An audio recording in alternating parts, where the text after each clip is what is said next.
Bismillahirrahmanirrahim. Assalamualaikum warahmatullahi wabarakatuh. Waalaikumsalam warahmatullahi Alhamdulillahirabbil alamin.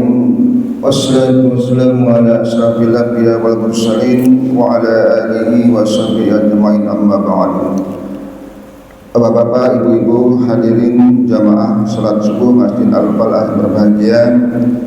Pertama-tama marilah kita senantiasa mengucapkan puji syukur kepada Allah SWT karena pada pagi hari ini kita masih diberikan limpahan rahmat dan hidayah serta berbagai nikmat, terutama nikmat iman, nikmat Islam serta nikmat sehat walafiat, sehingga kita masih diberikan kekuatan dan kesempatan untuk dapat hadir di masjid kita ini dalam rangka menaikkan kewajiban kita melaksanakan sholat subuh berjamaah. Dan insyaallah setelah lagi kita akan mendengarkan kajian subuh di pekan pertama bulan Agustus ini.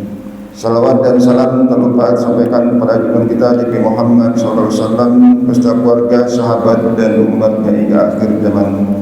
Bapak-bapak, ibu-ibu, hadirin jamaah sholat subuh Masjid Al-Falah berbahagia.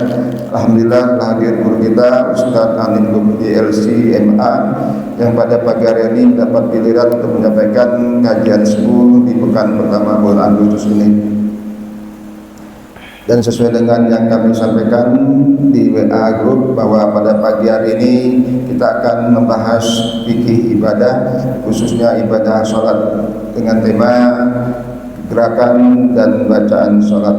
Baiklah para jamaah sekalian, mari kita buka kajian subuh pada pagi hari ini dengan membaca basmalah. Bismillahirrahmanirrahim. Kepada Ustaz Ali Lutfi kami persilakan. Bismillahirrahmanirrahim. Assalamualaikum warahmatullahi wabarakatuh. Waalaikumsalam warahmatullahi wabarakatuh. Alhamdulillahi rabbil alamin.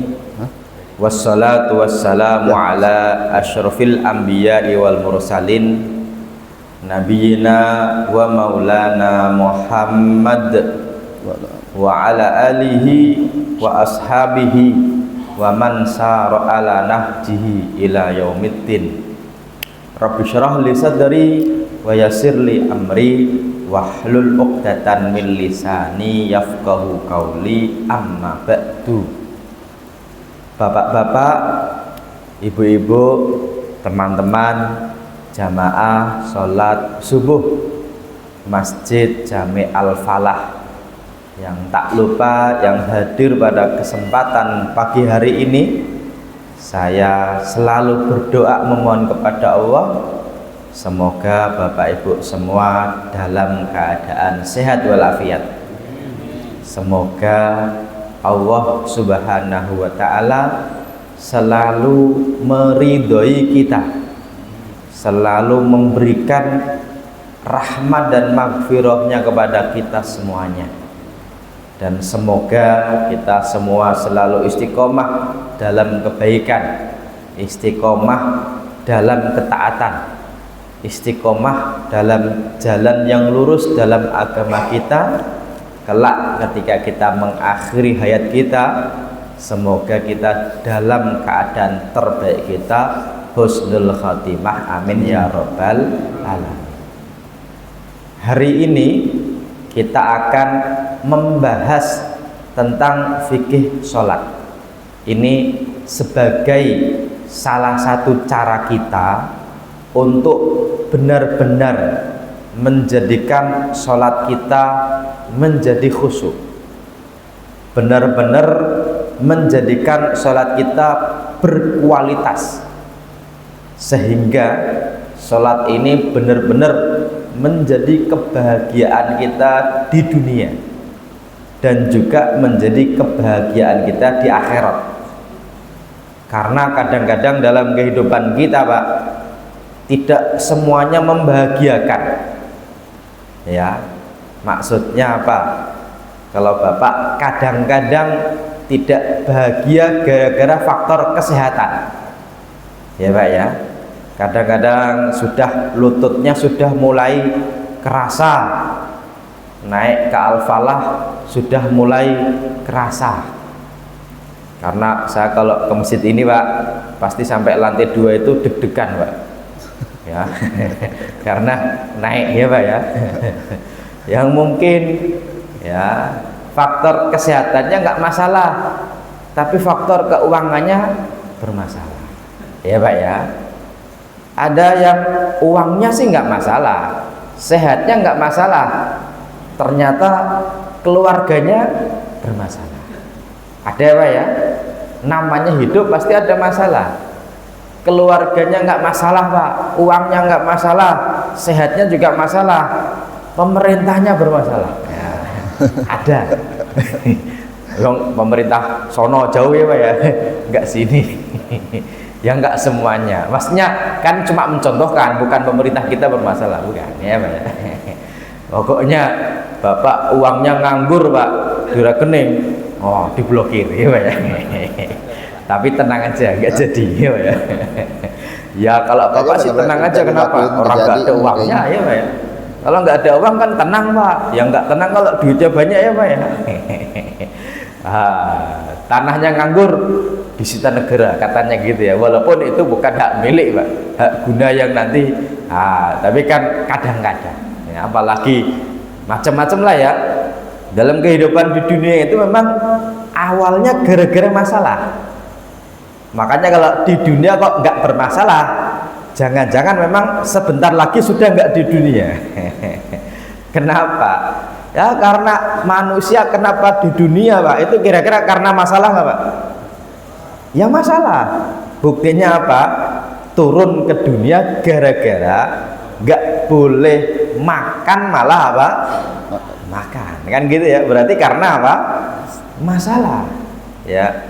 Cuma Pak, semoga ya untuk mengobati masalah itu, semoga ya sholat kita nggak bermasalah. Karena itu menjadi satu-satunya Pak ibadah yang benar-benar menjadi apa ya, orang itu paling dekat kepada Allah ya. Kalau umroh, kalau haji Pak, memang pergi ke Baitullah, tapi banyak orang pergi haji umroh nggak bertemu dengan Allah secara rohnya, dalam artian dia cuma mengagumi, oh Baitullah semoga itu gitu ya Pak ya, cuma kadang-kadang begitu ya. Tapi kalau sholat Pak, kok Bapak sholatnya sudah tidak menikmati, ini harusnya malah itu masalah terbesar dalam kehidupan kita. Karena apa Pak? Kita itu kadang-kadang sholat aja buru-buru, pengen segera apa? Selesai. Apalagi ketika apa? Ditunggu, kadang-kadang lagi nonton bola, lagi kalau dulu pagi-pagi nonton tinju ya Pak ya. Kalau lagi nonton sinetron, kadang-kadang kan sebentar, sholat sebentar gitu ya Pak ya. Nah, sholat kok sebentar. Makanya Pak, ini dalam rangka cara kita menikmati sholat kita, karena sholat itu bukan beban, tapi benar-benar kesempatan sebagai seorang muslim untuk memperbanyak ibadah, memperbanyak pahala, memperbanyak bertemu dengan Allah Subhanahu wa ta'ala. Walaupun dalam tanda kutip bukan bertemu fisik ya Pak ya, tapi kita bermunajat, ini wajahtu atau wajahtu wajhiya lilladzi fataras samawati wal ardh. Apalagi Pak dalam sholat pasti baca surat Al-Fatihah, kita selalu Pak mengucapkan iyyaka na'budu wa iyyaka nasta'in. Kadang-kadang kita lupa Pak, nanti gimana bayar cicilannya, nanti gimana anak sekolahnya, kan gitu ya Pak ya. Nanti gimana kalau gini kalau gitu, iyyaka na'budu wa iyyaka nasta'in. Kadang-kadang kita lupa dalam sholat aja, kadang-kadang kita lupa kalau mengucapkan iyyaka na'budu wa iyyaka nasta'in ya. Makanya kita akan menikmati tiap gerakan sholat. Walaupun begini Pak, kalau dibandingkan dengan agama yang lain, apalagi agama samawi yang lain ya, kita membandingkan dengan agama samawi, misalnya Pak Yahudi dan Nasrani. Kalau pertanyaannya Pak, ibadah bertemu dengan Allah, menyembah Allahnya itu kira-kira yang paling sering itu Islam, Kristen atau Yahudi, Pak?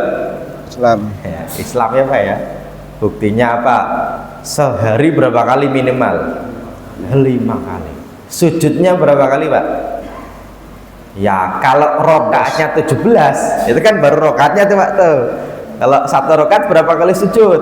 2. Berarti ya kali 2 ya, Pak ya. Itu minimal loh, Pak, minimal. Kalau Nasrani misalnya, Pak, ibadahnya kan per apa? Minggu. Oke, Pak ya. Kalau Yahudi, ya saya nggak tahu nih, Pak nih. Bapak punya tetangga Yahudi nggak, Pak? Atau yang kelakuannya kayak Yahudi ada ya? Wadah. Kalau Yahudinya kita sama-sama nggak tahu ibadahnya gimana, karena toh saya juga nggak pernah lihat Yahudi. Cuma memang di Yahudi ada hari Sabat ya, Pak ya. Nah, di hari Sabtu. Kalau kita kan ada Jumat. Ya, kalau mereka ada Sabtu, kalau Nasrani ada Minggu atau Ahad. Ya, silakan sebut namanya. Nggak masalah, Minggu atau Ahad. Hanya saja dalam Islam 5 kali sehari, Pak. Rajin betul ya, Pak ya. Kira-kira, Pak, harusnya itu senang atau sedih, Pak?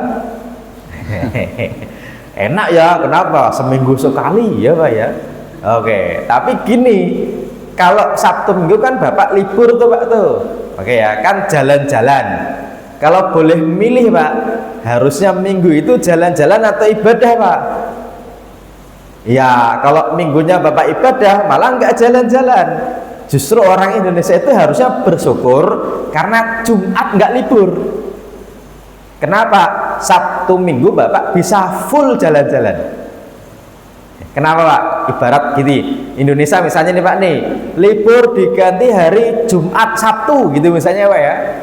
Harusnya Jumat kan jalan-jalan tuh, Pak tuh. Kok libur malah Jumatan, Pak? Kira-kira seneng nggak, Pak? Ya, libur hari apa, Pak? Jumat. Malah nggak liburan ya, Pak ya. Malah seneng kita liburnya hari Sabtu dan Minggu kan gitu kan. Oke, harusnya kan begitu tuh, Pak tuh. Oke ya, Pak ya. Cuma begini, Pak. Orang itu kalau bekerja ya, memang ada yang senangnya itu berangkat santai-santai. Ya, Bapak kalau ditanya, Pak, pengen bekerja yang dari Senin sampai Minggu atau Senin sampai Jumat, Pak? Senin sampai Jumat, pengennya gitu, Pak ya. Tapi kalau ditanya lagi, pengen Senin sampai Jumat atau Senin sampai Selasa saja? Ya kalau bisa Senin sampai Selasa, Pak ya. Tapi kan kerjanya, Pak, kita ngelihat capeknya. Tapi kalau melihatnya adalah gajinya, orang yang bekerja kok dapat gaji, Pak, itu kalau disuruh milih, mending berangkat seminggu 2 kali atau seminggu 5 kali, Pak, kalau melihat gajinya. Ya, misalnya gini, Bapak nanti ke tempat saya ya, kerja tempat saya cuma hari Senin dan Selasa, tapi gajinya 2 hari. Atau kerjanya 5 hari, gajinya 5 hari. Pengennya yang mana, Pak? 5 hari. 5 ya, Pak ya. Buktinya apa? Tukang-tukang itu kalau suruh milih, Pak, mending lembur atau enggak, Pak? Lembur. Orang itu kerja pabrik, Pak, kerja digaji. Itu kalau ada lemburan itu sedih atau senang, Pak? Senang. Kenapa? Lemburannya banyak ya, Pak ya. Oke. Ini kalau kita ngeliat sholat kan cuma dari sisi 5 kalinya, Pak, tapi tidak melihat dari sisi pahalanya. Makanya umatnya Nabi Muhammad itu, Pak, memang di belakang-belakang usianya juga nggak panjang-panjang amat. Buktinya apa, Pak? Kalau ada orang kok usianya 60-70, Pak, itu sudah lansia atau masih remaja, Pak? Dewasa. Kayak ya dewasa. Kira-kira di sini ada yang usia 70 atau enggak? Belum ya, Pak ya? Usia 70 itu sudah hebat kalau bisa ke masjid, ke Al-Falah, Pak. Pasti sudah ada keistimewaan yang beliau kerjakan. Ya, karena sekarang itu, Pak, usia harapan hidup orang Indonesia itu malah semakin menurun. Ya, buktinya apa? Penyakit yang dulunya hanya orang tua, sekarang yang muda-muda sudah kena atau belum? Sudah ya, Pak ya. Dulu, Pak, penyakit-penyakit yang kayaknya ini hanya untuk orang tua, ya ginjal ya Pak ya, kemudian penyakit jantung, cuci darah. Cuci darah itu kan dulu orang tua gitu ya. Sekarang itu Pak, cuci darah di RSCM semakin banyak anak muda. Bahkan semakin menurun usianya. Bahkan mungkin semakin anak-anak ada yang sudah Pak cuci darah. Iya Pak ya. Makanya ini buat aware buat kita Pak, buat pengalaman buat kita, karena orang sekarang rentan terhadap penyakit. Ya kita nggak nyalin siapapun, bisa jadi kita bahan bakarnya nggak bagus. Ibaratnya gini, Bapak beli mobil, harusnya bensinnya yang mahal tapi dikasih campur Pak. Campur apa nih? Ya campur dorong, campur air ya Pak ya. Kalau ternyata bensin mobil kok campur macem-macem yang masuk Pak, itu kira-kira mobilnya bisa jalan nggak Pak? Enggak. Hebatnya manusia Pak, apa saja dimakan bisa jalan ya Pak ya? Bisa nih Pak nih. Hebat tuh Pak tuh. Mobil nggak bisa Pak. Bapak nih mobil mau diisi apa nih? Ya sekali-kali minyak goreng gitu Pak ya. Bisa nggak Pak? Nah, kan sama-sama dibakar bisa nyala gitu ya.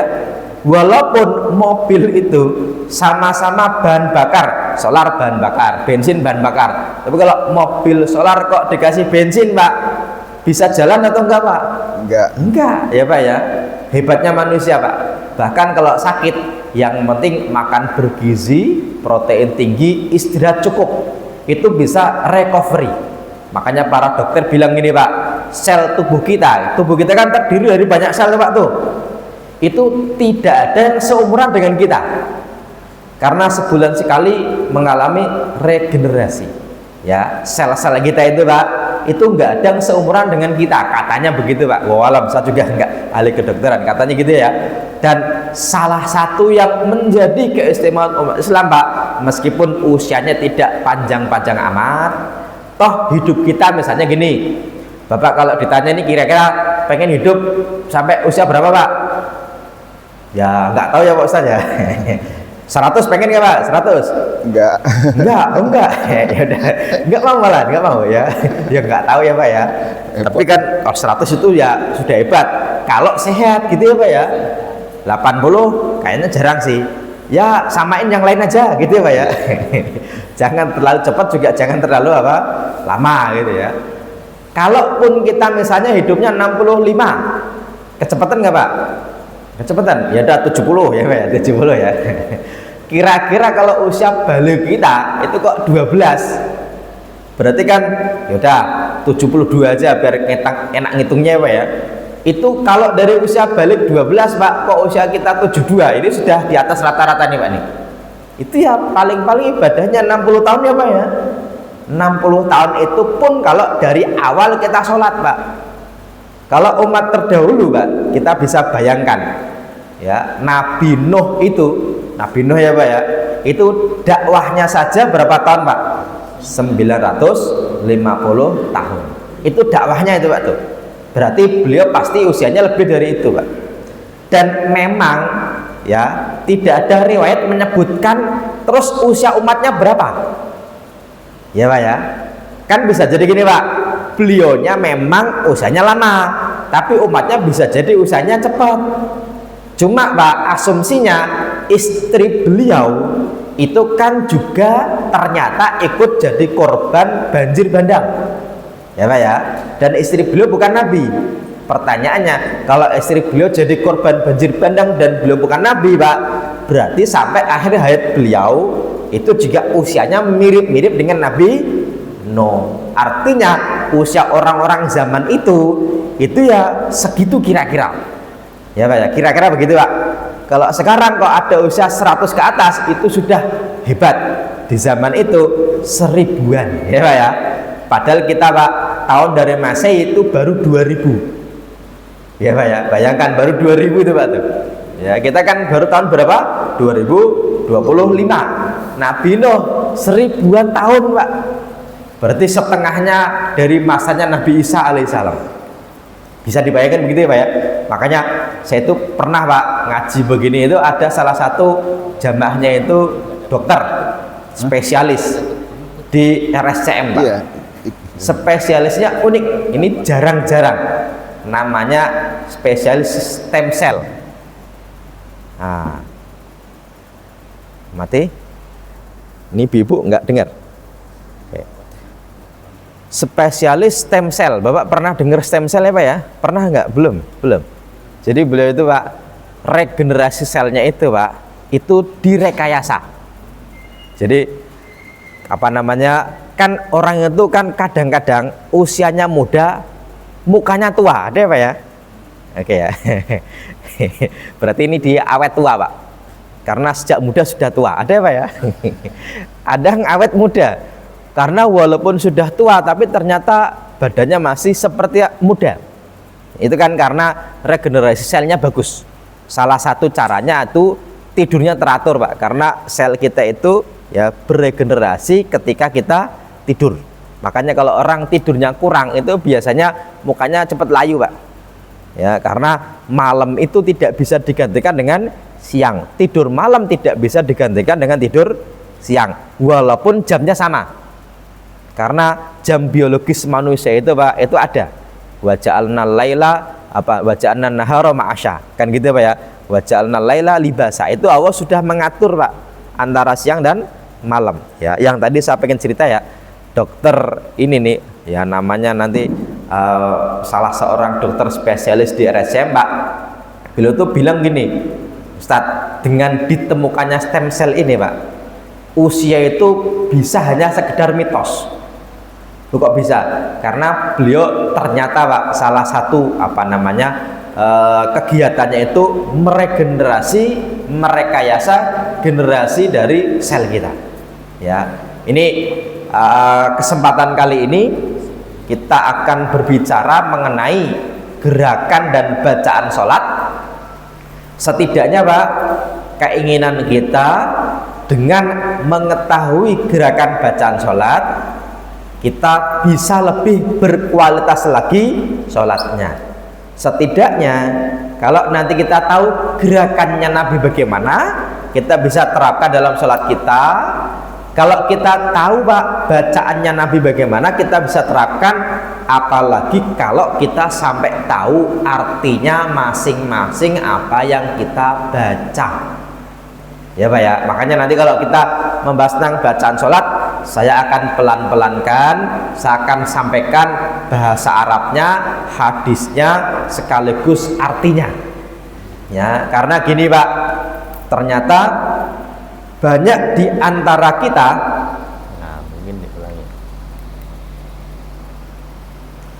banyak di antara kita yang apa yang dibaca dalam sholat itu Pak ternyata tidak difahami ya Pak ya. Oke, saya mungkin ulangi ya.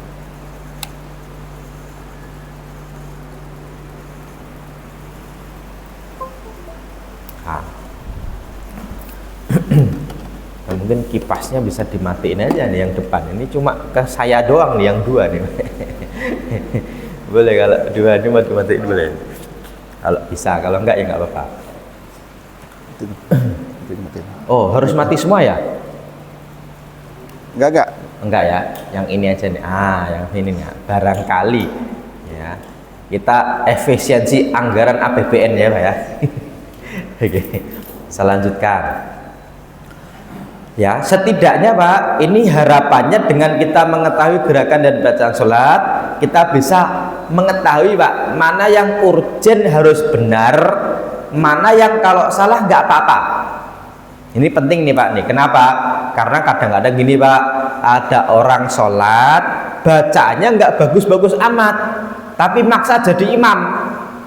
Kadang-kadang ya Pak ya, ada nih di tempat umum, kadang-kadang ya imamnya itu. Kenapa? Kita tahu nih Pak nih, bacaannya nggak bagus.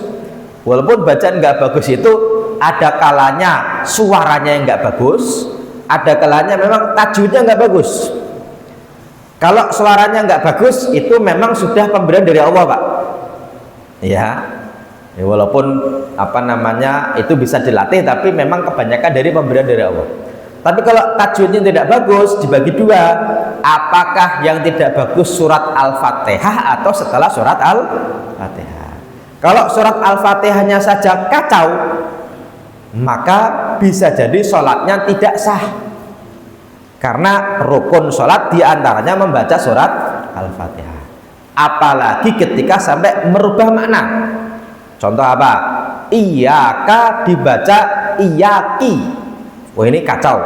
Atau iyaka dibaca iyaka tanpa tasdid, itu juga maknanya berubah. Walaupun kalau ain jadi ngain itu nggak berubah makna, karena orang Arab nggak punya ngain, Pak. Kalau Bapak sholat di Solo, Jogja, kadang-kadang ya Pak ya, saya pernah membuktikan, memang bener gitu ya. Ternyata Pak, an'amta ngalaihim ya Pak ya. Ada ya Pak ya, an'amta ngalaihim. Ya, terus gimana dong? Rabbil ngalamin ya Pak ya. Ngalamin apa nih? Tapi kadang-kadang. Tapi memang orang Arab nggak punya nga Pak. Ya Pak ya. Makanya ulama ya kalau bisa jangan gitu. Oke ya. Oke. Tapi kalau salatnya kok cuma surat, yang mana kadang-kadang kelewatan ya, dibaca nih Pak nih, kadang-kadang kelewat satu surat nih, kadang-kadang kebalik-balik nih Pak nih ya, kadang-kadang nggak sampai tuntas, ganti surat yang lain atau ayat yang lain. Yo, kalau gitu sholatnya tetap sah karena surat itu tidak termasuk apa? Rukun. Oke Pak ya. Ini yang kepentingan kita pertama itu Pak, mengetahui mana yang urgent, mana yang tidak. Walaupun semuanya bagus, walaupun semuanya urgent. Yang kedua Pak, setidaknya kita bisa Pak mengikuti Nabi dalam bab tentang gerakannya gimana. Walaupun dalam gerakan sholat nanti saya sampaikan semua madhab, biar Bapak tahu kenapa ada yang takbir di telinga, kenapa ada yang takbir di pundak, kenapa ada yang takbirnya begini, ada yang begini ya Pak ya, ada apa ya, kenapa ada yang takbir begini langsung turun, kenapa ketika ada yang turun kanan dulu baru kiri, makanya seolah-olah diputar Pak ya Pak ya, karena sunnahnya mendahulukan yang apa Pak? Kanan. Tapi lah kalau sholat gimana dong? Kan yang di bawah kiri. Ya udah gini aja, kanan dulu sebelum nanti masuk Pak, diputar ya Pak ya. Tapi diputarnya cuma sekali. Kalau 5 kali saya belum pernah lihat Pak. Barangkali dia 5 kali ngapain ya Pak ya? Ada ya? Oke. Ada yang takbirnya Pak, nanti sedekapnya di sini. Di dada ada Pak ya? Ini paling tinggi nih Pak nih. Ada yang di bawah dada. Ada yang di bawah pusar Pak. Ada nggak Pak? Ada apa ya? Ulama-ulama Saudi itu di bawah pusar Pak. Jadi sholat itu gini aja nih. Jadi orang kayak ini siap-siap tendangan bebas saja ya Pak ya. Enak banget nih Pak, santai. Ada yang begini aja, Allahu Akbar. Ada apa ya? Ada. Nanti saya sampaikan semuanya biar nanti Bapak tahu nih, kalau pas haji, pas umroh kok ketemu orang gitu Pak, Bapak saya bisa menduga, oh jangan-jangan ini madhabnya apa. Karena kalau kita di Indonesia saja Pak, itu kan mungkin kita taunya satu model ya Pak ya. Kalau nanti umroh baru tuh kelihatan semuanya. Kemudian ada juga yang ketika ruku ya, ketika sujud itu kadang-kadang tangannya dulu, kadang-kadang lututnya dulu. Walaupun nggak ada yang jidatnya dulu, nggak ada ya Pak ya. Nah, dua itu Pak. Kadang-kadang ya ketika sujud ada yang begini, ya ada yang begini. Oke. Ini semua gerakan nanti saya akan coba sampaikan bagaimana dalilnya, termasuk nanti ketika tasyahud Pak, ada yang tangannya gini dari awal, ada yang illawahnya baru begini, ada yang dari awal Pak goyang-goyang, ya, ada yang kanan kiri, ada yang muter ya Pak ya. Nah ini nanti semoga saya bisa menyampaikan semuanya dalam rangka, oh memang ada hadisnya, oh memang ada hadis tapi yang berbeda cara memahaminya. Karena kadang-kadang kalau kita baru tahu satu Pak, kok samping kita beda, itu kadang-kadang kita malah sholat malah nggak usuk gara-gara ngeliat dia Pak. Ya sholat gini Allahu Akbar, ya samping dia kenapa? Saya nggak fokus gara-gara ngeliat jari dia goyang-goyang ya Pak ya, pengen megang aja nih. Kadang-kadang begitu Pak ya, kadang. Atau kalau pas sholat jamaah kadang-kadang ada yang apa? Malah nggak fokus gara-gara geli. Loh kok geli? Ya kakinya suka nempel-nempel ya Pak ya. Ada yang malah nyari kaki Pak. Makanya kadang-kadang dua orang ini nggak akur. Yang satu selama sholat nyari kaki, yang satu menghindar ya Pak ya. Maka kejar-kejaran gitu kan. Nah, kadang-kadang gitu kan.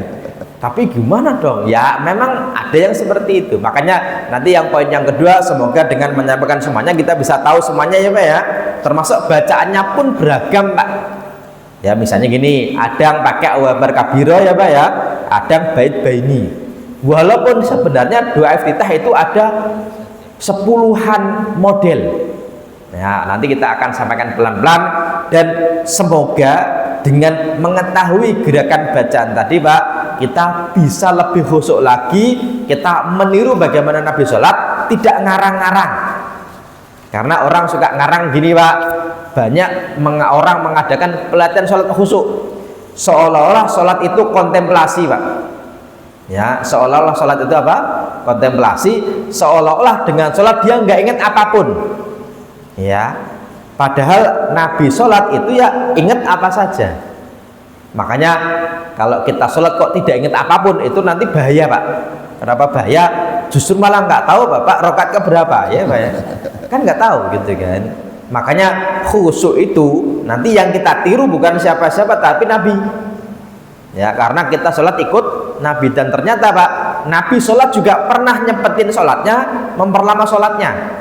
Memperlama gara-gara Husain naik ke atas pundaknya ketika sujud, mempercepat sholatnya gara-gara ada jamaah ibu-ibu ke masjid bawa anaknya nangis. Berarti Pak, Nabi sholat memperhatikan jamaah nggak Pak? Memperhatikan. Dan setelah sholat tidak dimarahin ibu-ibunya. Besok kok usah ke masjid, ngapain? Anak kok ke masjid nangis ya Pak ya. Itu kan bukan Nabi ya Pak ya. Kalau Nabi ya enggak begitu, gitu kan ya. Makanya yang kita ikuti tetap Nabi, karena banyak orang yang ngarang-ngarang Pak. Ngarangnya gini, sholat itu harus apa? Mengumpulkan tenaga dari alam. Wow, ya Pak ya. Masuk ini namanya Pak, Angkleng Darmo. Itu ngarang namanya Pak ya. Oke. Tapi ya kalau Bapak ada orang sholat gitu ya udah gitu ya. Terus pas sedekah pun ada yang begini-gini, ada yang agak ke kiri gitu Pak ya, ada ya, ada, oke ya. Nah, tapi kalau ke kanan nggak ada, kiri ada, oke ya. Kan macam-macam. Makanya nanti kita lihat mana yang ada hadisnya, mana yang hasil ngarang, dan yang terakhir Pak, semoga dengan mengetahui bacaan sholat kita bisa lebih memahami artinya, biar bisa menikmati. Karena bacaan sholat itu bukan mantra yang dibaca akan menimbulkan efek sesuatu, enggak. Dia itu apa ya, benar-benar bacaan yang untuk penghambaan kepada Allah. Bahkan begini Pak, di zaman Nabi orang itu kan semuanya berbahasa Arab ya Pak ya. Semuanya kan orang berbahasa Arab di zaman Nabi ini Pak, di zaman Nabi, sahabat Nabinya ya. Tapi Pak, pernah nih orang dilarang sholat ketika sedang apa? Mabuk. Wala taqrabus sholata wa antum sukara. Jangan kamu deketi sholat kalau sedang apa? Mabuk. Kenapa? Hatta ta'lamu ma taquluna, sehingga kamu tahu apa yang kamu ucapkan.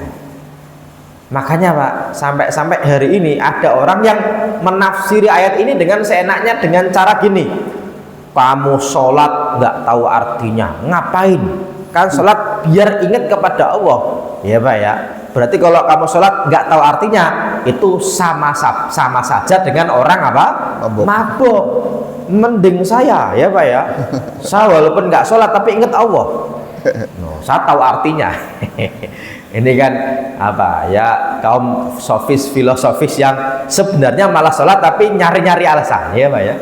Karena katanya aqimis sholat li dzikri, ya dirikanlah sholat untuk ingat kepadaku. Lah intinya sholat kan ingat, ya kan saya udah ingat, ya udah ingat belum? Ingat ya Pak ya. Tapi kan ini kan ngarang ya, makanya kita akan urutkan. Ini nanti apa namanya, kita urutkan dari yang pertama yaitu niat. Ini sudah saya sampaikan di pertemuan pertama dulu Pak, tentang gerakan bacaan sholat juga saya sampaikan ketika membahas tentang kenapa ulama membagi-bagi gerakan bacaan sholat menjadi beberapa model. Ada yang rukun, ada yang sunnah dalam madzhab Syafi'i. Sunnah dibagi dua, ada yang ab'ad, ada yang hayat. Dalam madzhab Hambali nanti ada tambahan istilah wajib. Ya, setidaknya kita harus ketahui yang rukun ya, niat takbiratul ihram sampai nanti salam. Ya, makanya Pak, kalau di pernyataan para ulama dalam madzhab Syafi'i, sholat itu biasanya didefinisikan dengan aqwalun wa af'alun makhsusah, yaitu ucapan-ucapan, perbuatan-perbuatan yang khusus yang dimulai dengan takbiratul ihram, diakhiri dengan apa? Salam dengan syarat-syarat tertentu. Ini pengertian dari sholat. Ya, oke. Makanya nanti kita akan bahas dari yang nomor 1 sampai ke yang nomor 34 ya Pak ya. Hanya saja memang yang rukun tidak banyak. Niat, takbiratul ihram, membaca surat Al-Fatihah, kemudian iktidal, ruku', kemudian iktidal, kemudian sujud, kemudian duduk di antara dua sujud, kemudian salam. Ini yang dianggap sebagai gerakan yang rukun. Ya, nanti juga ada bacaan. Misalnya nih, salam itu bacaan. Oke ya, termasuk doa ketika tasyahud atau tasyahudnya itu sendiri juga dianggap rukun. Oke. Saya akan mulai dari yang pertama ya. Nanti ini sudah saya sampaikan dulu Pak, tapi nanti kita akan bahas satu persatu aja biar nanti kita tahu satu persatu. Ya. Kita akan mulai dari yang pertama yaitu niat. Nah, ini yang pertama Pak. Karena sholat itu dimulai dengan niat. Walaupun perdebatannya adalah sholat itu dimulai dengan niat atau takbiratul ihram atau berdiri. Kira-kira dimulai dari mana Pak? Niat. Niat, ya Pak ya. Walaupun sebenarnya ulama juga berdebat. Karena katanya ya, sholat itu kan gerakan dan bacaan. Dimulai dengan takbiratul ihram Pak. Berarti gerakan bacanya pertamanya bukan niat tapi apa? Takbiratul ihram dong. Gitu ya Pak ya. Makanya dalam madzhab Syafi'i pun Pak, ulama beda pendapat terkait niat ini syarat sholat atau rukun sholat. Kenapa jadi beda? Karena Pak, niat itu bukan gerakan, bukan bacaan, tapi keinginan yang ada dalam hati. Adapun melafatkan itu bukan niat, tapi melafatkan niat, mengucapkan usolli fardhos subahi rakaataini itu bukan niat, tapi apa Pak? Melafatkan niat. Dan orang kok sudah sholat mengucapkan usolli Pak, sholatnya sah nggak Pak? Sah nggak Pak? Sudah sholat kok mengucapkan usolli, sholatnya sah nggak Pak? Sah nggak Pak? Enggak. Kenapa? Karena usolli ketika belum sholat. Maka usolli itu yang diucapkan itu harus sebelum sholat. Kok bisa Pak Ustadz? Ya kan sholat dimulai dengan apa Pak? Takbir. Kalau sudah takbir Allahu Akbar baru usolli fardhu subhi, sah nggak sholatnya Pak? Enggak. Berarti usolli itu ketika sholat atau sebelum sholat? Sebelum sholat. Sebelum. Lah kok sebelum? Kan gitu ya Pak ya. Makanya dalam madzhab Syafi'i ada yang bilang itu berarti bukan rukun sholat. Kenapa? Pertama, dia bukan gerakan, bukan bacaan ya Pak ya. Yang kedua, dia tidak ketika sholat tapi sebelum sholat ya. Walaupun nanti ternyata Pak, ini nanti rahasianya Pak ya, niat itu bukan yang diucapkan tapi yang ada dalam hati ketika takbir. Nah, makanya ini Pak nih, nanti kalau kita bicara tentang ini ya, sholat kan ada nih berdiri ya. Ulama sepakat berdiri itu termasuk rukun, tapi takbiratul ihram juga termasuk apa? Rukun. Maka duluan mana antara takbiratul ihram dengan berdiri? Ya, oke. Makanya saya gabungkan Pak, niat, berdiri, takbiratul ihram. Atau kita ulangi, ini yang paling pas nih, berdiri, takbiratul ihram dengan niat. Harusnya memang begitu Pak. Jadi sholat itu memang ulama kan membagi-bagi ya Pak ya, niat sendiri, takbiratul ihram sendiri, berdiri juga apa? Sendiri nih. Sebenarnya Pak, ini bareng nih Pak nih, tiga hal ini bareng. Berdiri, terus takbiratul ihram, saat takbir hati kita niat ini takbir untuk sholat apa? Itu artinya Pak, tiga ini aslinya apa? Bersama, ya Pak ya. Oke ya. Karena nggak mungkin takbir dulu baru berdiri.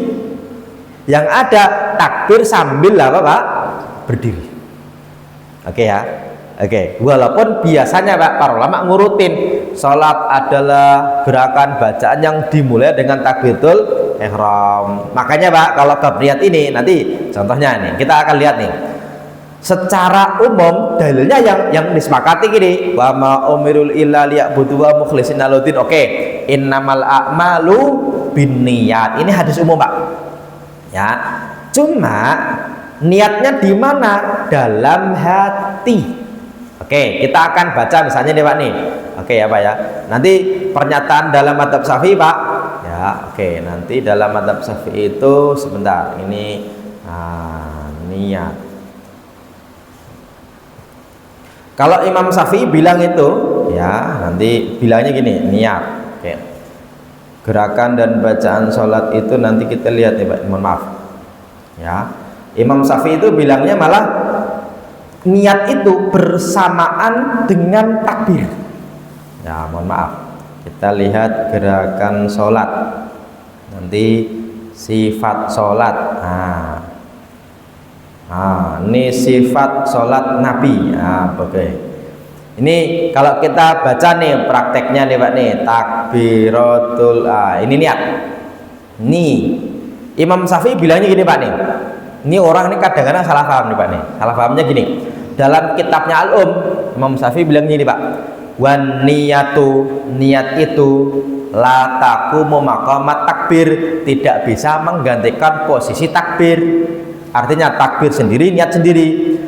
Kemudian wala tadzihin niyatu, dan niat tidak cukup illa antakuna ma'at takbir, kecuali ketika bersama dengan apa? Takbir. Berarti menurut Imam Syafi'i niat itu bareng takbir. Ya, la tataqaddamu takbiro, tidak mendahului takbir. Berarti niat tidak mendahului apa? Takbir, wala takunu ba'dahu, dan tidak bisa setelah takbir. Artinya niat menurut Imam Syafi'i itu berbarengan dengan takbir. Cuma Pak, ini nanti jadi masalahnya gini, banyak orang yang takbirnya lama karena pas takbir dia niat Allah usolli akbar itu ya. Makanya dalam takbir dia berniat. Itu juga salah kaprah juga. Kenapa Pak? Ini dalam membahas pernyataan Imam Syafi'i ini harus detail, clear. Karena banyak kiai kita saja itu tidak bisa menjelaskan dengan baik Pak. Seolah-olah ketika takbir harus dari awal Allah, ya Allah, bagian saya pengen sholat subuh 2 rakaat lillahi ta'ala Allah, barengan itu Pak ya. Sebenarnya nggak bisa. Terus maksudnya apa? Maksudnya gini Pak, Bapak ketika takbir dalam hati sudah ada niat, ya Allah ini untuk sholat apa, berapa rakaat, ya Pak ya. Maka ketika takbir kok Bapak dari awal ini takbir untuk sholat apa kok sudah ada Pak, itu artinya ketika takbir sudah apa? Niat. Bedanya apa?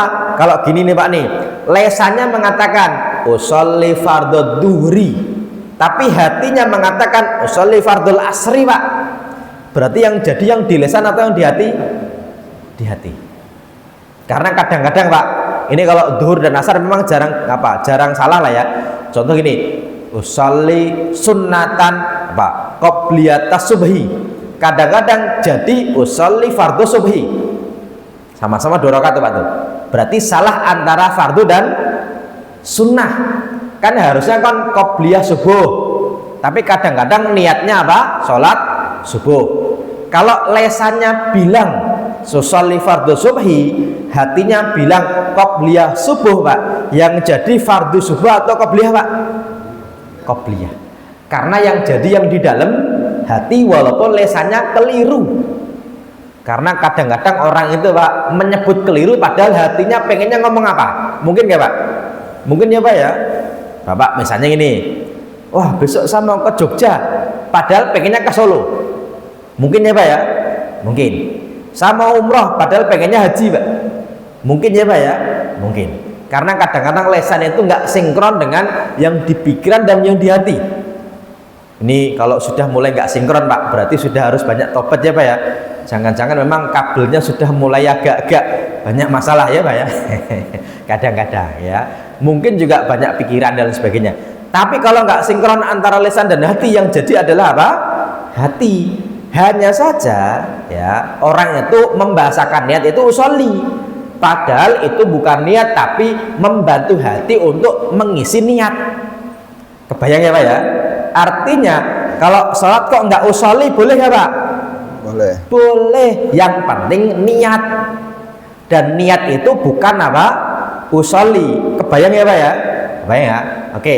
Tapi usolli itu membantu hati untuk mengisi niat. Oke. Ya makanya Pak, kalau ditanya dulu Nabi sholat pakai usolli nggak Pak? Ya enggak ya Pak ya. Walaupun Nabi bilang shollu kama ra'aitumuni usolli. Kata orang Solo Pak, kata orang Semarang, Nabi sholatnya muni usolli. Muni itu artinya bunyi ya Pak ya. Berarti sholat suruh bunyi usolli. Ya itu kan plesetannya gitu ya Pak ya. Walaupun sholat nggak harus bilang apa? Usolli. Tapi kalau mau bilang usolli yang nggak apa-apa, nggak masalah, toh itu belum sholat ya. Yang masalah kalau sudah sholat malah bilang apa Pak? Usolli. Sudah takbir kok usolli, boleh nggak Pak? Nggak boleh. Kalau belum takbir kok bilang usolli, sholatnya sah nggak Pak? Sah, karena dia bukan bagian dari sholat. Buktinya belum takbiratul ihram. Oke Pak ya. Cuma kita suka membahasakan niat itu ya usolli, karena dari kecil kita diajari Pak, sholat itu pertama niat. Gimana niatnya nih? Usolli fardhu subhi rakaataini gitu ya Pak ya. Itu sebenarnya melafatkan apa Pak? Niat. Dan orang sampai hari ini berdebat karena gini, Nabi nggak pernah usolli berarti bid'ah. Betul, nggak salah ya Pak ya. Tapi kalau hati kita sedang kacau Pak, Allah, saya pengen sholat zuhur 2 rakaat, Allahu Akbar, boleh nggak Pak? Boleh. Orang suka bilang gini, ya kan orang kalau mau berangkat ke masjid kan udah niat dari rumah ya Pak ya. Kan Bapak nih mau ke mana Pak? Mau ke masjid, mau sholat apa? Zuhur. Oh berarti sudah apa? Niat. Jawabannya dalam mazhab Syafi'i itu bukan niat, itu namanya keinginan untuk sholat zuhur di masjid. Buktinya apa Pak? Buktinya Bapak ternyata nih mau ke masjid nih Pak nih, nyampe di jalan ternyata Bapak baru ingat Pak, ternyata sarungnya tadi kena ompol anaknya dan pulang, berarti jadi sholat nggak Pak? Enggak. Apa Pak nih misalnya nih pengen sholat apa Pak? Sholat subuh di masjid. Sampai di masjid apakah pasti sholat subuh? Jawabannya belum tentu, karena bisa jadi qobliyah subuh. Oke Pak ya. Bisa jadi bukan qobliyah subuh, tapi sholat apa? Bisa jadi qodok sholat isya, mungkin ya Pak ya, mungkin. Makanya kalau niat dalam mazhab Syafi'i itu Pak diterjemahkan, diartikan gini, qasdus syai'i, keinginan untuk melakukan sesuatu, muqtarinan bi fi'lihi, yang bareng dengan perbuatan dari sesuatu. Makanya menurut Imam Syafi'i, niat itu ketika bareng dengan takbir, yaitu ketika takbir kita sudah ada dalam hati kita pengen sholat apa Pak. Dan nggak bisa, yang penting takbir dululah, nanti kita lihat aja.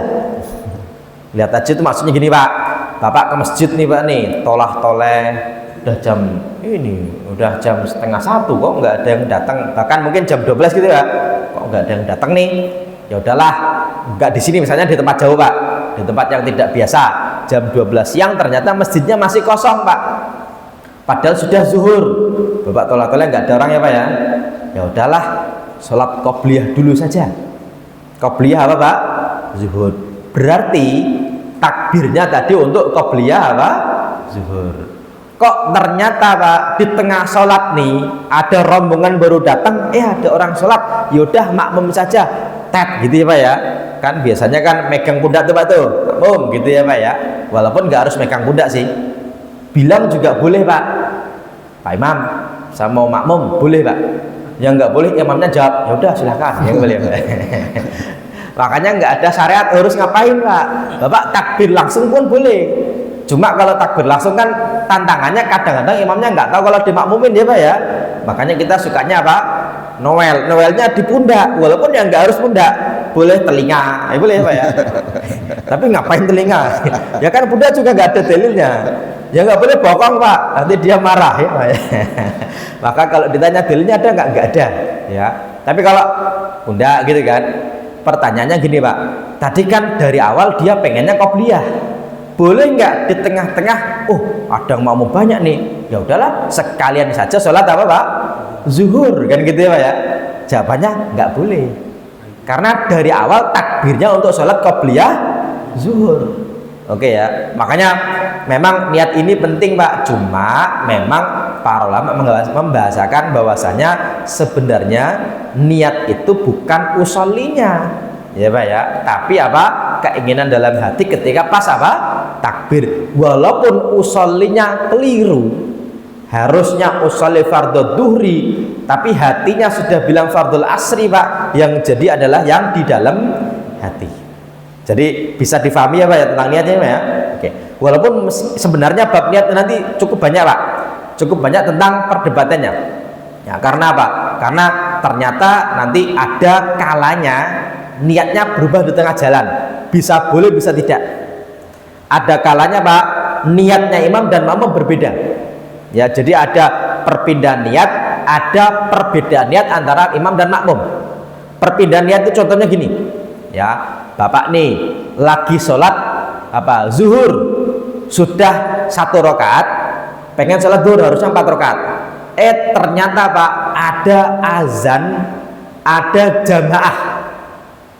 Nanti ulama memperbolehkan, kalau kamu ternyata sholat zuhur kok ada jamaah, bisa lanjutkan saja sampai salam, tapi nggak harus sholat zuhur, bisa jadi sholat sunnah mutlak atau sholat sunnah qobliyah zuhur.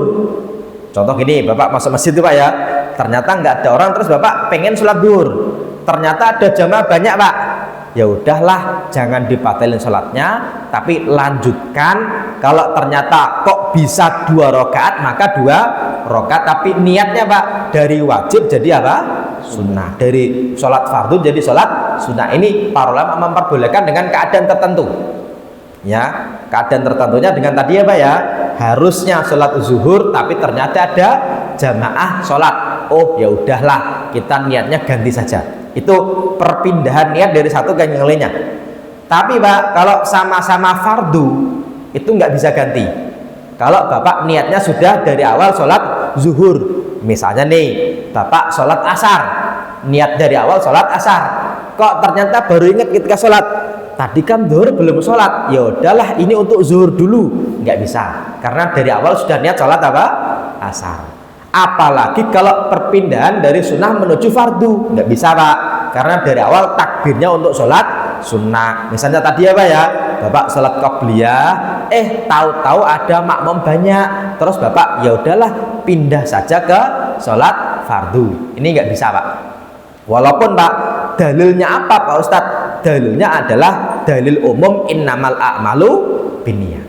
Oke ya. Tapi kalau imam makmum kok beda niat gimana Pak Ustadz? Secara umum boleh, asalkan tidak beda gerakan. Ya, contoh apa Pak? Sholat apa namanya? Ini sholat kusuf atau sholat khusuf, sholat gerhana. Kok dia jadi imam sholat fardu? Nggak boleh Pak. Kenapa nggak boleh? Karena sholat gerhana Pak itu rukuknya tidak cuma 1 dalam 1 rakaat, tapi ada berapa? 2 ya Pak ya. Sholat gerhana Bapak masih ingat kan ya Pak ya? Sholat gerhana itu kan ketika kita rukuk Allahu Akbar, sami Allahu liman hamidah, lalu takbir. Setelah takbir Pak kita sedekap lagi Pak, baca Fatihah lagi, baca surat lagi. Kalau makmumnya kok sholat zuhur nggak bisa, karena gerakannya beda. Atau Bapak sholat zuhur makmum kepada imam yang sholat id Pak, nggak nyambung pasti. Kenapa? Ya nggak mungkin ya Pak ya. Sholat id kok makmumnya sholat apa? Zuhur. Kalau sholat qadha subuh mungkin, karena kesiangan gitu ya Pak ya, mungkin. Atau begini, sholatnya ini gerakannya beda, contohnya adalah sholat jenazah dan sholat fardu, ini nggak bisa Pak. Walaupun nanti ulama menambahkan gini, termasuk yang nggak bisa adalah kalau rokaatnya imam itu lebih sedikit daripada rokaatnya makmum, karena pasti nanti mufarokoh. Contohnya apa? Bapak jalan-jalan ke Bandung, main ke Masjid Al-Jabar. Bapak kan musafir tuh Pak tuh, nyampe sono sholat duhur, imamnya sholat duhur 4 rakaat, kok bapak cuma 2 rakaat karena kosor? Para ulama bilang nggak boleh. Kenapa? Karena imam itu ada untuk diikuti. Tapi kalau bapak mufarokoh boleh sih, tapi tidak ikut jamaah. Artinya bapak salam dulu. Tapi kalau takbiratul ihram, kalau duduk tasyahudnya kok dilama-lamain biar nanti bareng sama imam, ini ya nggak boleh juga. Ketika imam itu rokaatnya lebih banyak daripada siapa Pak? Makmum. Tapi kalau rokaatnya imam lebih sedikit daripada makmum, boleh. Contoh, bapak musafir nih Pak nih, sholat 2 rakaat ya Pak ya, karena dikosor Pak. Kok makmumnya sholat 4 rakaat, boleh nggak Pak? Boleh.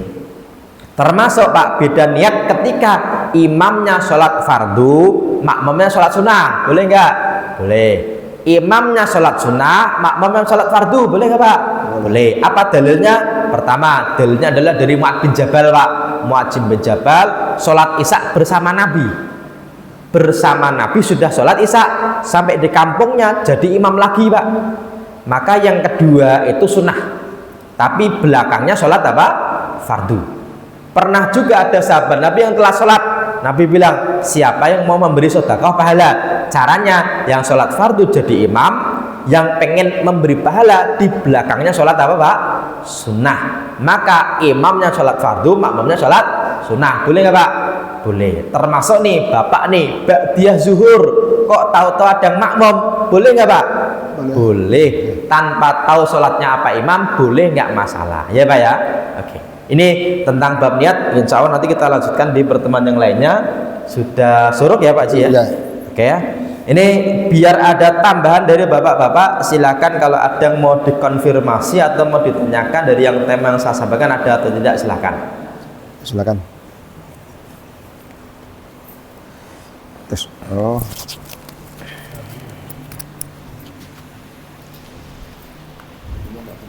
Mati tadi. Oh, mati habis baterainya berarti ya. Kalau mau langsung boleh, kayaknya suaranya juga kenceng nih.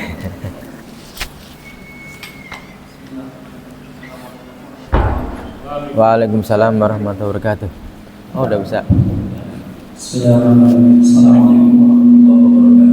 Waalaikumsalam warahmatullahi wabarakatuh.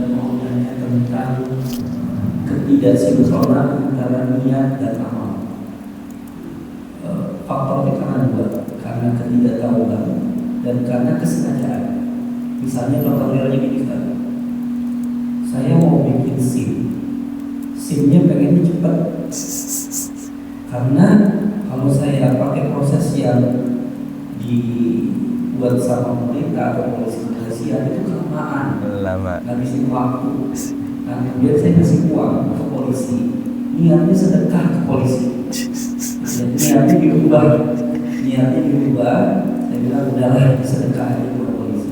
Tapi sebenarnya secara amal itu melanggar aturan. Ini dalam konteks bukan ibadah saja, tapi dalam konteks sehari-hari.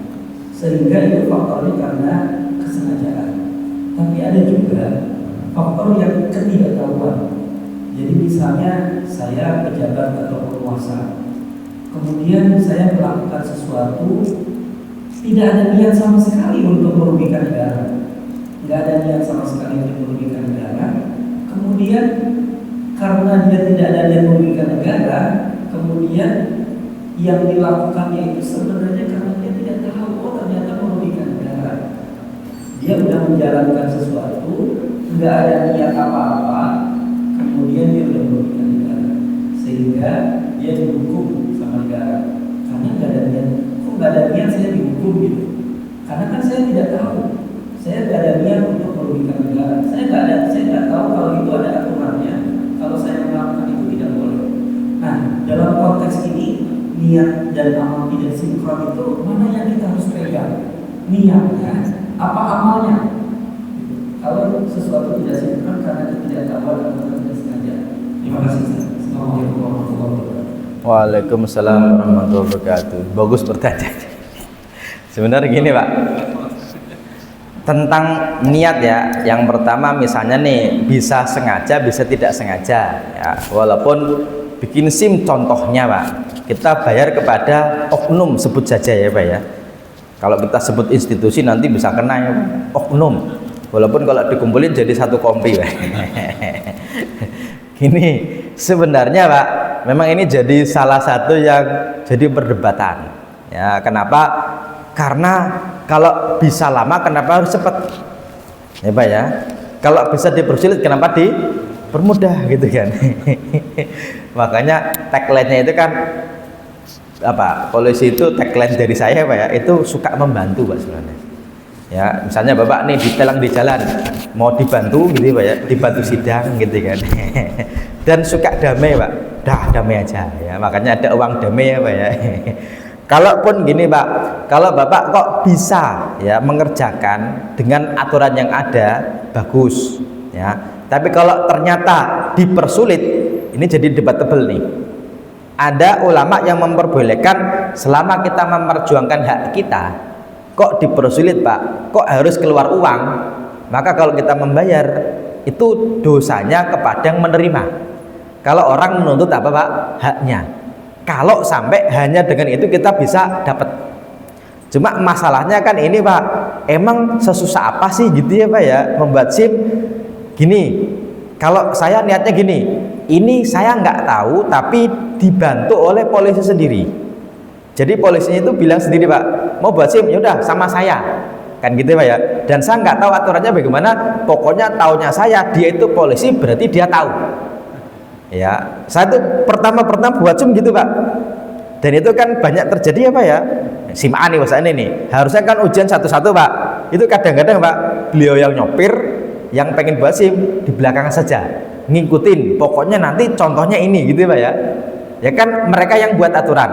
Maka dalam bab ini sebenarnya yang dilanggar adalah aturan. Persis dengan gini Pak, orang buat aturan nih, jalan kaki di trotoar hanya untuk apa? Pejalan kaki. Tapi kalau ada orang kok jalan kaki, kok ada parkir orang kok parkir di trotoar, kan berarti dia melanggar aturan Pak tuh. Nah, ini kan aturan oleh mereka ya Pak ya. Oke ya, selama tidak mengganggu hak orang lain Pak. Kalau mengganggu orang lain berarti nanti ada orang lain yang akan menuntut juga. Ini kan kita urusannya dengan dia. Kalau mengganggu orang lain contoh gini Pak, harusnya yang menggunakan banyak, tapi gara-gara kita kasih, kita saja yang punya privilege tadi, berarti ada hak orang lain diambil. Kalau dalam bab ini Pak, paling gini, harusnya ya statusnya sama-sama cepatnya, tapi karena ada yang bayar, yang lain jadi lebih lama, kan gitu ya Pak ya. Makanya kalaupun hanya dengan cara itu kita bisa memberi dan kita niatnya sodakoh ya Pak ya, ini yang nanti debatable. Karena kalau Bapak ikuti arahannya, itu ternyata mereka yang buat aturan pun Pak malah juga bilang, dah sama saya saja, Bapak tinggal foto. Itu kadang-kadang buat program mereka Pak ya. Makanya Bapak nggak usah niat sedekah. Kenapa? Ya ke mereka berarti lebih banyak duitnya mereka ya Pak ya.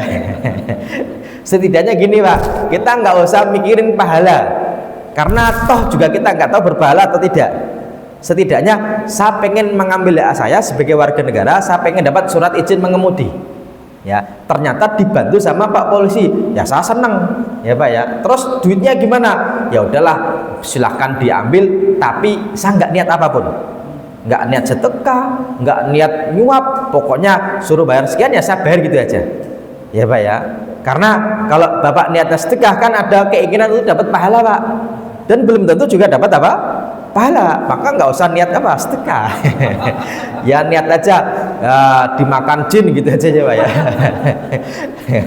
Jasa lah, bayar jasa lah. Kenapa Pak? Bayar jasa. Bayar jasa ya bisa jadi ya Pak ya. Oke, ini ya itu kan salah satu contoh institusi Pak. Nanti institusinya beragam Pak. Bisa tentang penerbitan apa namanya KTP ya Pak ya. KTP kan kadang-kadang Pak kalau uangnya berapa sehari jadi. Kalau nggak ada uangnya, wah nanti masih diproses kan gitu ya Pak ya. Bisa. Memang oknumnya banyak Pak. Banyak itu bukan berarti banyak di satu institusi. Semua institusi biasanya ada oknumnya Pak. Ya. Dan itu secara negara ada nggak bisa dituntut Pak. Ada yang tidak bisa dituntut. Saya itu punya teman, ini cerita saja. Dia itu, ya saya sih cuma mendengarkan cerita dia saja. Ya, dia itu jadi petinggi di salah satu kementerian, Pak. Dia itu kerjanya meluluskan mana proposal yang akan dapat duluan. Ya, bukan proposal sih, mohon maaf. Jadi negara itu kan 20% untuk pendidikannya, Pak ya. Itu kan ada beberapa kampus yang mengajukan pengen buat apa. Kalau yang negeri, Pak, pengen buat apa, itu harusnya prosesnya bisa jadi sebulan, bisa jadi 2 bulan. Tapi kalau sama dia itu bisa seminggu, Pak. Artinya antriannya didahulukan, ya Pak ya. Tapi ada jasanya. Nah ini area abu-abu. Abu-abunya apa? Kalau mau dituntut di pengadilan, kejaksaan nggak ada pasalnya. Karena toh membantu, toh memberinya nanti di belakang kalau cair, Pak. Tapi pengadilan akhirat wawalam, kita sama-sama nggak tahu ya Pak ya. Hanya saja kalau ternyata kita dalam posisi seperti itu, ya setidaknya kita mempertahankan hak kita. Kan saya sebagai warga negara, saya bisa kok kalaupun dites bisa naik motor, ya Pak ya. Dan harusnya memang bisa lulus. Tapi kalau dengan ini kok hanya lebih mudah, ya kita niatnya nggak usah sedekah, ya niat aja ngasih gitu aja. Oke. Yang berikutnya, ini yang kedua nih. Ini kayaknya ada hubungannya dengan yang baru viral ya Pak ya. Tapi tenang aja, sudah dibebaskan. Walaupun tidak ada makan siang gratis. Yang ada makan bergizi, ya kan gitu ya Pak. Oke. Ini kan negara kita ya orangnya itu saja Pak sebenarnya. Makanya kalau Bapak mendukung salah satunya, nggak usah terlalu. Toh juga mereka nanti juga rangkulan. Ya Pak ya. Dulu dukung apa nih si A, ternyata nanti gabung si B. Itu kan sebenarnya hanya masalah dapat proyek atau tidak Pak. Cuma orang kita itu kan dukungnya mati-matian. Ya Pak ya, kalau belum jadi, kalau udah jadi, pertanyaannya, Bapak 2014 dukung siapa Pak? Ya, dukung siapa? Ya kan beda dengan 2019 sih Pak ya.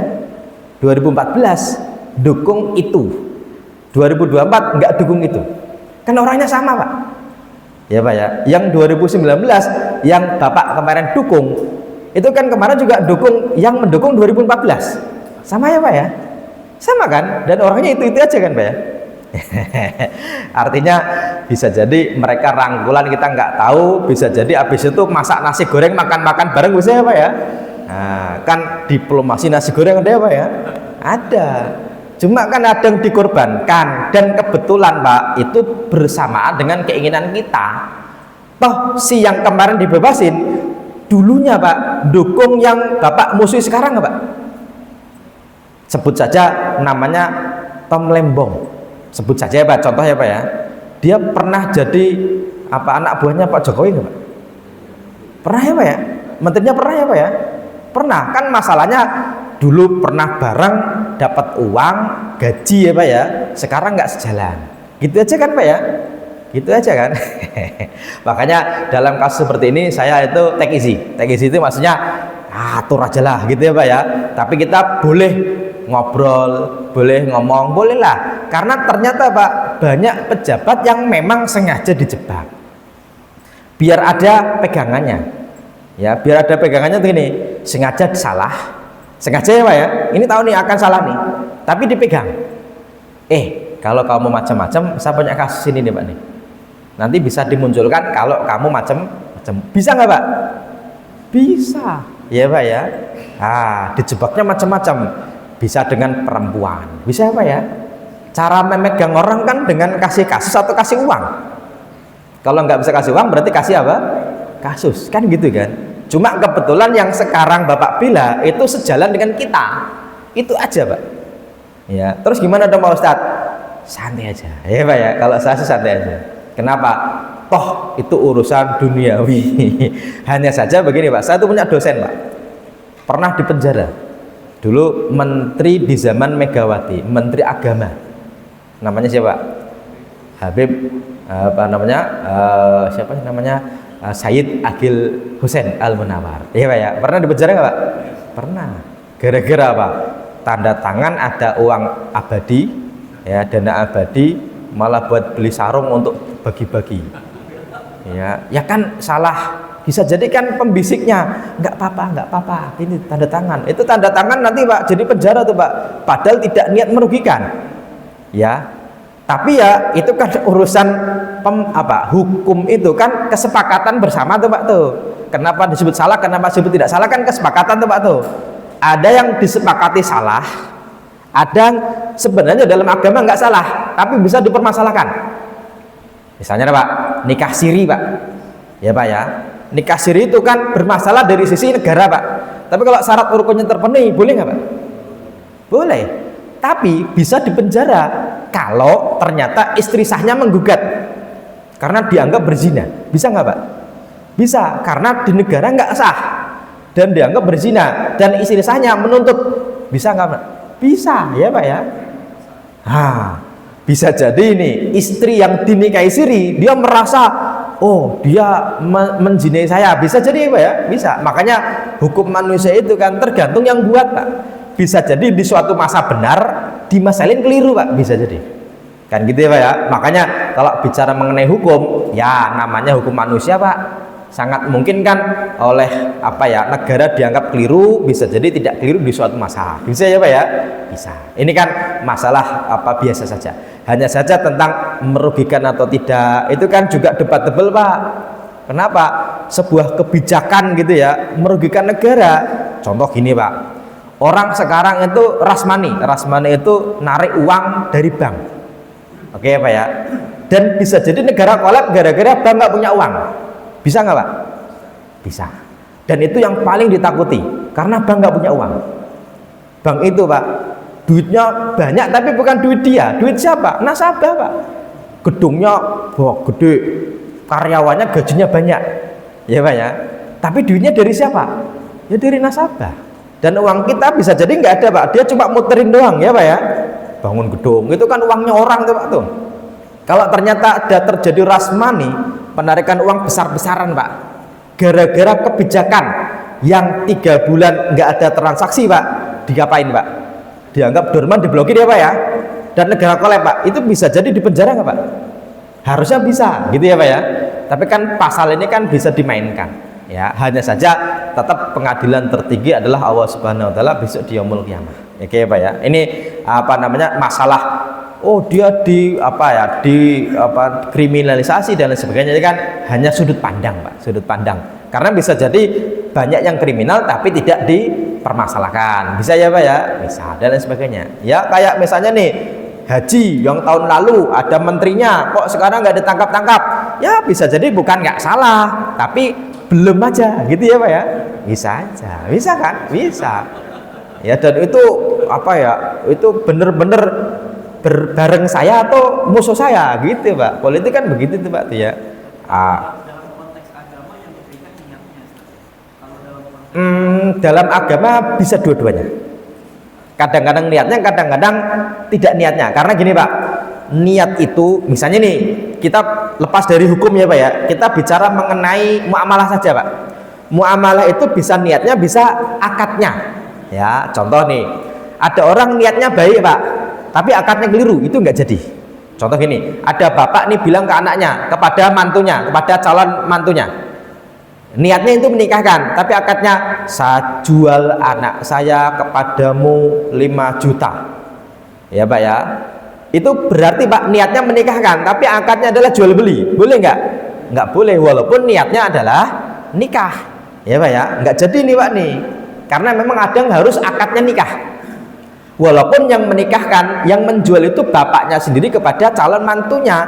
Mahar itu kan juga nilai yang dibayarkan oleh calon mantu Pak, untuk mengambil anaknya si mertua tadi. Tapi kalau akadnya kok jual beli, boleh nggak Pak? Nggak boleh juga, walaupun niatnya adalah menikahkan. Tapi salah niat itu ya salah kepada akadnya. Nggak bisa Pak, walaupun seperti jual beli juga ya Pak ya. Di Indonesia kan ada yang model menculik anaknya, ada ya Pak ya. Ada tuh. Oke, artinya akad dan niat itu penting. Ya, contoh lagi Pak. Kalau dalam muamalah nih, akadnya adalah sedekah, tapi niatnya jual beli. Bisa jadi yang dianggap jual beli. Contoh nih Pak nih, Masjid Al-Falah punya kalender. Kalau kita gratis tentu suruh bayar Pak. Nah, infak ya Pak ya. Tapi kan infaknya kadang-kadang ada yang memaksa. Contoh nih, Bapak punya parkiran masjid nih Pak nih. Tapi Pak tulisannya motor infak 2.000, mobil infak 5.000. Pertanyaannya Pak, kalau Bapak keluar dari masjid bilang, mohon maaf hari ini nggak infak dulu Pak, boleh nggak Pak? Wah, nggak boleh Pak. Berarti infak wajib nggak Pak? Infak kok wajib ya Pak ya?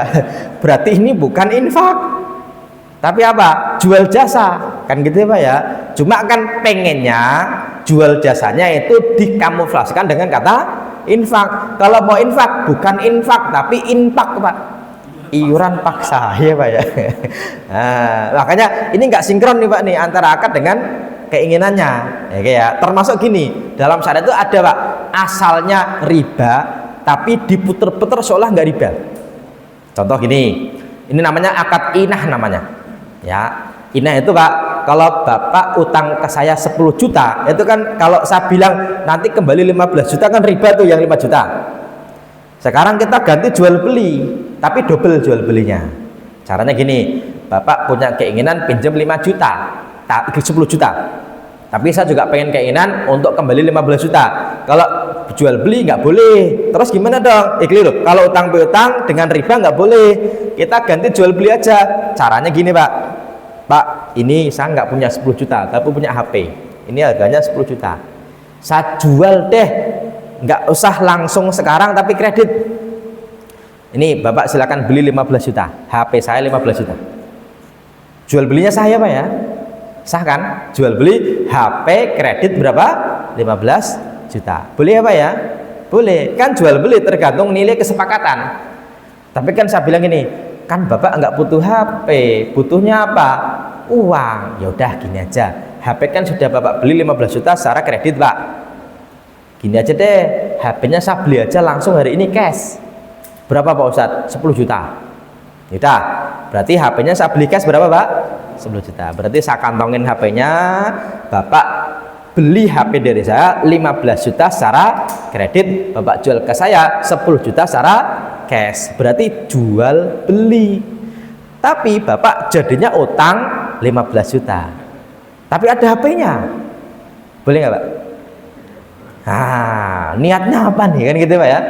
Niatnya kan sebenarnya kan mengutangkan uang 10 juta biar kembali berapa? 15 juta, walaupun diputer-puter dengan cara jual beli. Itu namanya jual beli inah. Kecuali gini Pak, aduh saya bener-bener nggak bawa uang, gini aja deh, laptop saya deh beli 15 juta. Oke siap Pak Ustadz, kredit ya, kredit. Terus Bapak bawa laptop ke pasar, dijual 10 juta, boleh nggak Pak? Boleh, kan harga pasar ya Pak ya. Cuma Pak, ini nanti jadi tipis banget ketika gini. Kalau dijual ke saya lagi secara cash 10 juta kan, 10 juta kan nggak boleh Pak tuh, karena memanipulasi akad riba gitu ya Pak ya. Ini Pak, di kita hari ini yang syariah itu ada yang tipis-tipisnya gini. Silahkan Bapak jual, tapi ke vendor saya, bukan ke saya. Saya kasih list 5 orang Pak, Bapak jual ke 5 orang ini saja ya Pak ya. Oke ya, pokoknya jangan jual ke siapapun, hanya kepada siapa? 5 orang ini. Tapi ini bukan saya, tapi orang bawaan saya. Pertanyaannya sama atau tidak? Wah ini berdebat nih Pak nih. Ya, makanya kalau dalam akad muamalah kontemporer ada yang tipis nih Pak nih. Ada yang bilang boleh karena sudah orang lain. Ada yang bilang nggak boleh, toh orangnya itu saja. Jadi ini dua-duanya dipakai Pak, baik niatnya maupun akadnya. Oke ya, makanya tidak selalu yang penting niatnya Pak Ustadz, nggak selalu. Bisa jadi akadnya juga berpengaruh walaupun niatnya baik Pak. Ya, oke. Bisa jadi yang dipadang adalah akadnya walaupun niatnya baik, tapi tergantung akadnya. Bisa diterima sama ya. Jadi tidak satu jawaban tapi tergantung masing-masing. Oke. Bisa difahami? Bisa ya Pak ya? Ya kayak gampangnya gini lah Pak. Bapak punya istri nih. Terus di jidatnya itu ada nyamuk Pak. Wah ada nyamuk. Pok gitu Pak ya. Ditepuk Pak. Pok gitu ya Pak ya. Boleh nggak Pak? Ya coba aja ya Pak ya. Ya kan niat saya baik, daripada nanti nyamuknya Aedes aegypti kena DB, ya udah mending saya tepuk aja gitu kan. Berarti niatnya baik nggak Pak? Baik, tapi kan tepuk jidat ya Pak ya. Ya, apalagi nggak pakai tepuk jidat, pakai apa Pak? Raket nyamuk ya Pak ya. Tata gitu ya. Walaupun niatnya baik, artinya dua-duanya tetap diperhatikan. Tidak cuma niatnya, tidak cuma akadnya, dua-duanya bisa jadi berpengaruh. Tapi kayaknya udah terang nih Pak ya. Oke ya, kita akhiri dulu ya Pak ya.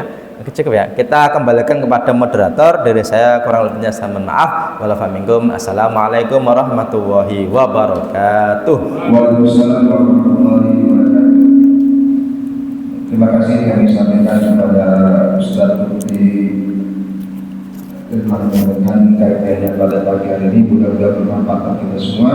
Mari kita tutup dengan doa kaki hadis. Subhanallah wa bihamdihi anta astaghfiruka wa atubu ilaik.